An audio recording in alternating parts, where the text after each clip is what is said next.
مکۃ المکرمہ میں ایک دن حضور نے عثمان بن طلحہ سے کہا جو کعبۃ اللہ کا کلید بردار تھا کہ کعبۃ اللہ کا دروازہ کھولو، میری آرزو ہے کہ میں اندر جاؤں اور کچھ رکعتیں ادا کروں، نماز پڑھنا چاہتا ہوں۔ تو اس نے کہا کہ میں تو کعبۃ اللہ کا دروازہ آپ کے لیے نہیں کھول سکتا۔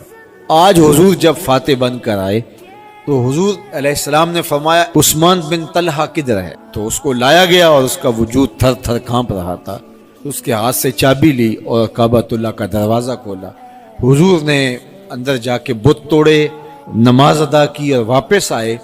تو اب سب صحابہ کی آرزو تھی کہ کعبہ کی کلید برداری کا اعزاز ہمیں نصیب ہو۔ ظاہر ہے اسے تو یہ اعزاز اب دوبارہ حضور نہیں دیں گے، تو ہم میں سے دیکھیے کس کی قسمت جاگتی ہے۔ لیکن حضور جب باہر تشریف لائے تو فرمایا عثمان بن طلحہ کہاں ہے؟ تو وہ آگے بڑھا تو حضور نے اسی کے ہاتھ میں کعبۃ اللہ کی چابی دیتے ہوئے فرمایا کہ میں تجھے کعبہ کی چابی دے رہا ہوں اور یہ قیامت تک تیری نسلوں سے بھی کوئی چھین نہیں سکے سوائے ظالم کے۔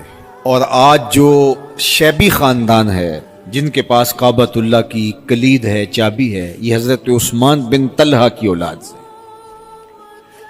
تو جب اس نے حضور کا یہ کرم دیکھا تو اس نے کہا کہ حضور آپ ہاتھ بڑھائیے، میں آپ کے ہاتھ پہ اسلام قبول کرنا چاہتا ہوں۔ تو یہ تھا حضور علیہ السلام کا رویہ، حضور علیہ السلام کا یہ سلوک جو حضور نے کیا۔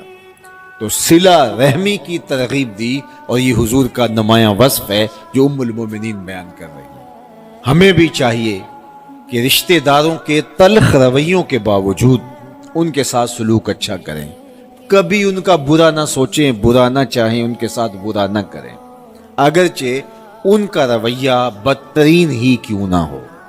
لیکن آپ اور میں اپنے رشتہ داروں کے ساتھ کبھی بھی برا سلوک نہ کریں۔ فرمایا جو چاہتا ہے کہ اس کی عمر میں اضافہ ہو اور اس کے رزق میں اضافہ ہو، وہ رشتہ داروں کے ساتھ سلوک اچھا کرے۔